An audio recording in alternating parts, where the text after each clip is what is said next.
So this wasn't a running issue. It had water in it and pushed out his carrier. So those were the bolts that were holding it in. That's the carrier.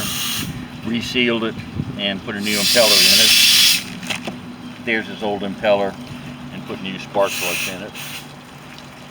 Okay.